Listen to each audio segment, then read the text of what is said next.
जय हिंद दोस्तों, त्यागी trading tips में आपका स्वागत है। दोस्तों, इस वीडियो के अंदर हम बात करने वाले हैं टोटल 3 शेयर के बारे में। यहाँ पर बात होने वाली है। सबसे पहले हम यहाँ पर बात करते हैं एक ऐसा शेयर जिसका नाम है आरबीएल बैंक।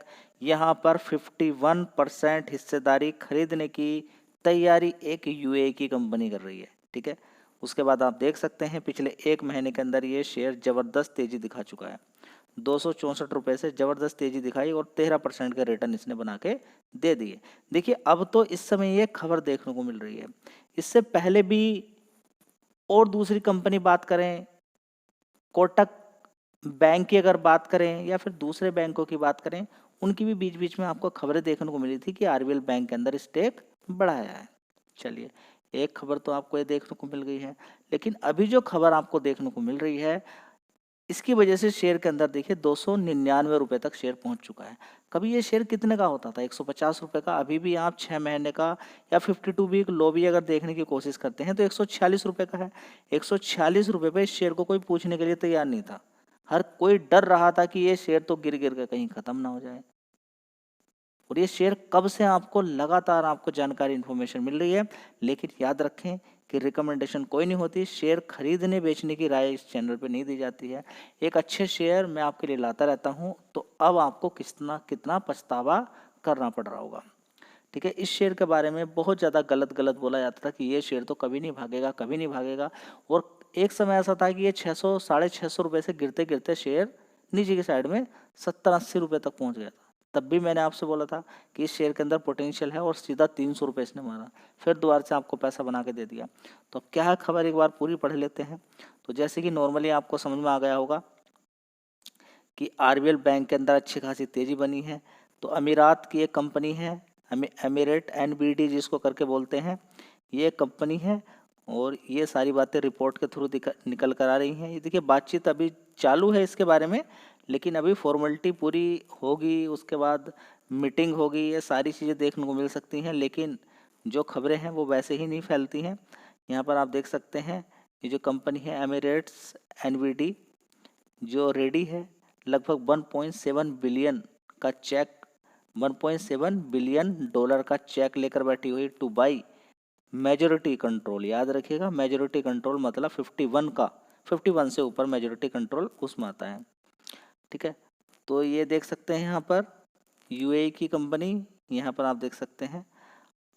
तो अब आउटसाइड बिजनेस यहाँ पर करने के लिए जा रही है, यानी कि आउटसाइड दुबई के अकॉर्डिंग, यहाँ पर दुबई के अकॉर्डिंग तो आउटसाइड यहीं इंडिया में रहेगा। तो आरबीएल बैंक यहाँ पर देखेंगे एक्विजिशन यहाँ पर हुआ है, होने वाला है, मतलब कि ओवरऑल मिला के 15,000 crore for 51% stake in RBL bank के अंदर ये कंपनी खरीदने वाली है। ठीक है, तो ये बात आपको समझ में आ जानी चाहिए। जब पूरी कहानी पूरी तरीके से पूरी खबर आ जाएगी तो एक अच्छी बात रहेगी। फिलहाल देखिए, खबर से पहले ही एक्शन देखने को मिल चुका है, बड़ी तेजी बन चुकी है। 295 रुपये के अकॉर्डिंग खरीदा जाएगा या थोड़ा सा भाव ऊपर नीचे रहेगा, इसके अकॉर्डिंग ही खरीदा जाएगा। और बड़ा प्लेयर यहाँ पर अगर खरीद रहा है, देखिए किसी भी कंपनी के अंदर कोई बड़ी कंपनी खरीद रही है तो वैसे ही नहीं खरीद रही है, उसको कुछ तो पोटेंशियल यहाँ पर नजर आ रहा होगा। ठीक है, अब उसके आने से बैंक के अंदर कुछ अच्छा सुधार देखने को मिल सकता है, क्योंकि छोटी मोटी कंपनी नहीं है जो कंपनी खरीद रही है।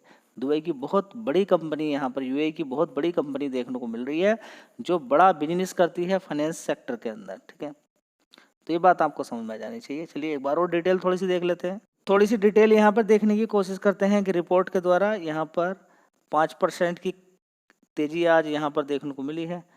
तो देखते हैं ये आरबीएल बैंक के लिए कितनी शानदार खबर है।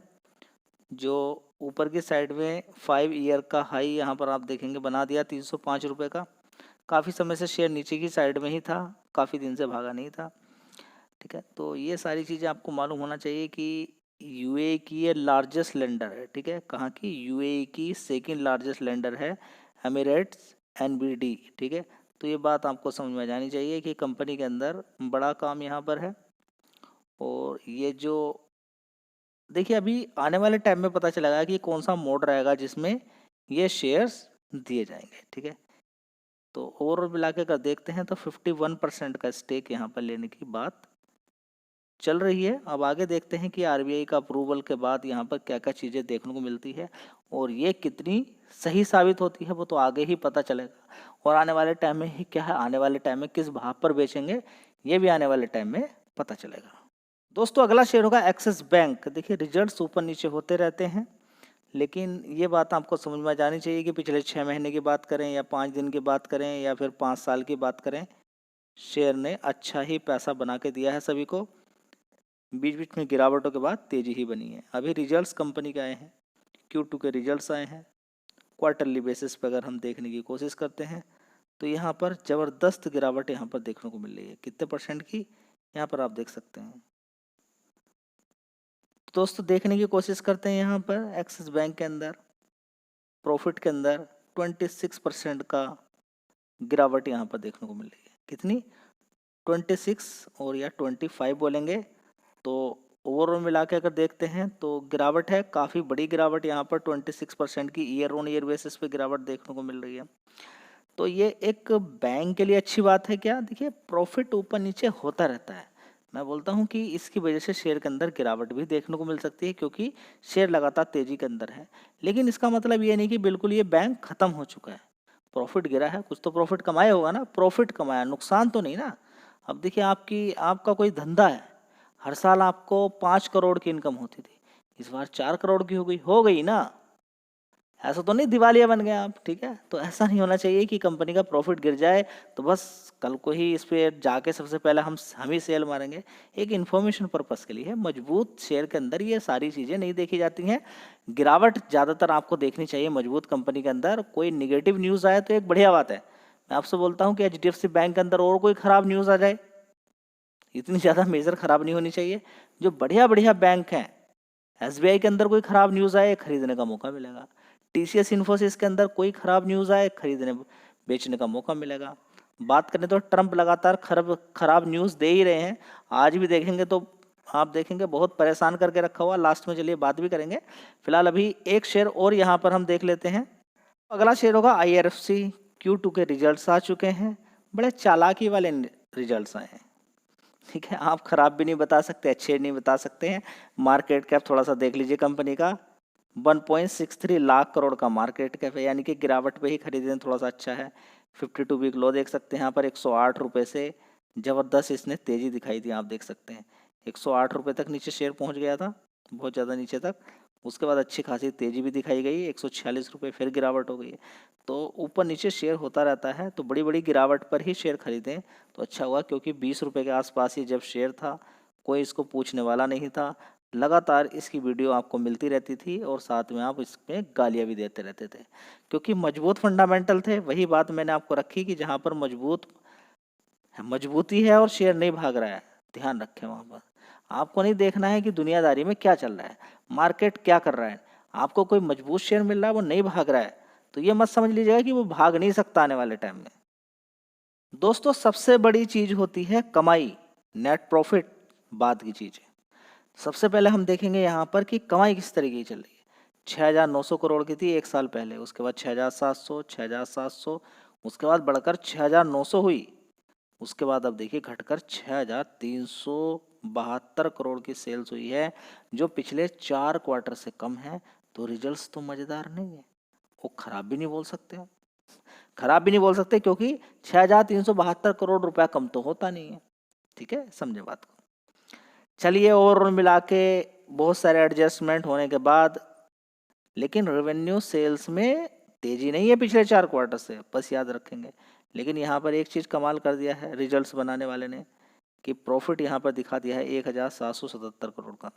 इससे पहले वाला 1,746 करोड़ था, थोड़ा सा यहाँ पर इंक्रीमेंट हो गया है। उससे पहले 1,600 करोड़ था, उससे पहले 1,600 करोड़। तो 1,600, 1,600, 1,600 और 1,700, ठीक है।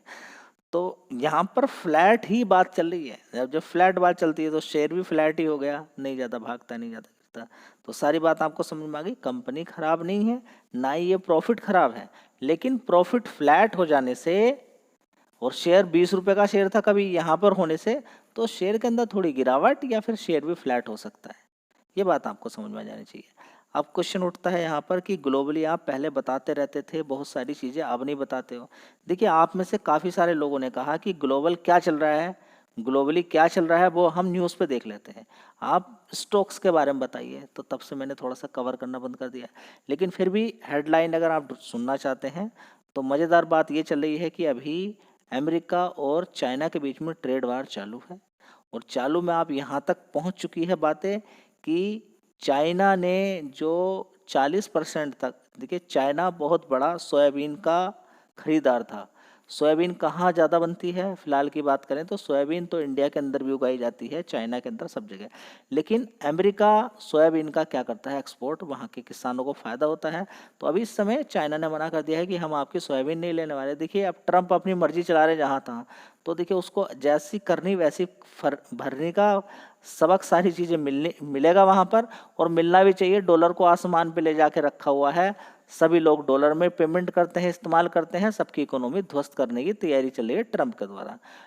डॉलर को इतना ज़्यादा ऊपर ले जाके रखेंगे तो फिर क्या होगा, क्या होगा, दूसरी कंट्रीज का तेल मंगाते हैं, डॉलर में पेमेंट करना पड़ता है, कहाँ से लाएंगे इतना डॉलर, बर्बाद हो जाएंगे। ठीक है, तो समझ में बात आ रही है। ब्रिक्स इसलिए बना के तैयार किया जा रहा है, देखिए अब आपस की करेंसी में इस्तेमाल किया जा रहा है। चाइना की करेंसी में इंडिया पेमेंट कर देता है किसको, रशिया को। डॉलर का इस्तेमाल नहीं किया जा रहा है। अब धीरे धीरे ट्रम्प बोला कि ब्रिक्स जो भी देश हैं वो धीरे धीरे भाग रहे हैं वहाँ से, क्योंकि मैंने उन पे 200-300% का टैरिफ लगा दिया। धमकी से काम नहीं चलने वाला है, धमकी से काम नहीं चलने वाला। लोगों को मालूम है कि आप इसलिए अमीर हैं क्योंकि डॉलर की वैल्यू ज़्यादा है। जिस दिन डॉलर की वैल्यू गिरेगी और आपके देश से कंपनियां भागना शुरू होंगी तो पता चल जाएगा। अभी देखिए, गूगल ने ही बोला है कि हम बड़ा इन्वेस्टमेंट करने वाले हैं इंडिया के अंदर, इतनी धमकी के बावजूद भी। ठीक है, दूसरी ओर अमेरिका ने भी बोल दिया है कि हम आपसे जो कुकिंग ऑयल वो नहीं लेंगे, क्योंकि 40% जो भी खपत का है टोटल, वो अमेरिका चाइना से ही लिया जाता था। किसके द्वारा, अमेरिका के द्वारा। ठीक है, उसके बाद चाइना ने भी बोल के रखा हुआ, ठीक है भाई मत लीजिए। अभी दोनों के बीच में आपस में फिर लड़ाई हो गई थी, हो गई भी है, स्टार्ट भी हो चुका है। दोनों देखिए आपस में कोई भी इधर से उधर एक्सपोर्ट होगा तो जो जहाज जाके रुकते हैं पहले उनका कोई पैसा नहीं देना पड़ता था, अब वो भी फीस यहाँ पर बढ़ा दी गई है। तो ओवरऑल मिला के दोनों परेशान हैं, एक दूसरे पे बड़ी बड़ी फीस लगा रहे हैं। दूसरा, यहाँ पर अगर देखें तो चाइना ने कान पकड़ के ऐंठ दिया है और बोला है कि हम आपको मिनरल्स को लेके अभी देखेंगे, रेयर अर्थ मिनरल, जिसकी वजह से सारी कंपनियां बर्बाद हो सकती हैं, बहुत सारी कंपनियां बर्बाद हो सकती हैं। ठीक है, तो इंडिया के साथ तो शायद अभी इस तरह का चीज़ें देखने को ना मिले, लेकिन जिस तरीके से रसिया को बर्बाद करना, ईरान को बर्बाद करना, इंडिया पे बड़े बड़े सैंक्शंस लगाना, चीन को भी समझ में आ गया कि भाई इसको ये किस बेस पे, जिस पावर पे ये बोल रहा है उस पे ही झटका लगना चाहिए। चाइना ने बोल दिया कि भाई आप रेयर अर्थ मैग्नेट ले रहे हैं मुझसे सेमीकंडक्टर चिप बनाने के लिए, सेमीकंडक्टर चिप जो भी चीज़ें आप ले रहे हैं, रेयर अर्थ मैग्नेट्स ले रहे हैं, जो जो अलग अलग जगह पर इस्तेमाल किए जाते हैं, renewable energy, electric vehicle, semiconductor chip और दुनिया भर के सामान बनाने के लिए। तो आप कहीं ऐसा तो नहीं कि डिफेंस सेक्टर के अंदर ये जो मैं रेयर अर्थ में चीज़ें, रेयर अर्थ मिनरल्स आपको जो मिल रहे हैं, कहीं ऐसा तो नहीं कि चाइना इस बस सिर्फ हथियार ही बना रहा है इसका। तो उसने कहा कि भाई हम मिनरल्स दे रहे हैं लेकिन आप हथियार में इसका इस्तेमाल नहीं करेंगे, आप बताएंगे आप कहाँ कहाँ पर इस्तेमाल कर रहे हैं। और खासकर अभी तो सभी को लेटर दिया था कि जो भी हम मिनरल्स दे रहे हैं, ऐसा नहीं होना चाहिए कि आप जो हम यहाँ पर आपको दे रहे हैं आप अमेरिका के अंदर एक्सपोर्ट करेंगे। तो खुली धमकी यहाँ पर दी हुई है और ये एक प्लानिंग के तहत किया जा रहा है। अब दिखाया जा रहा है कि चाइना अब दिखाया जा रहा है अमेरिका को कि और दूसरी पावर कितनी है, समझ बताइए। तो ये कुछ अपडेट है, अब देखते हैं इसमें कितना दम है। धन्यवाद।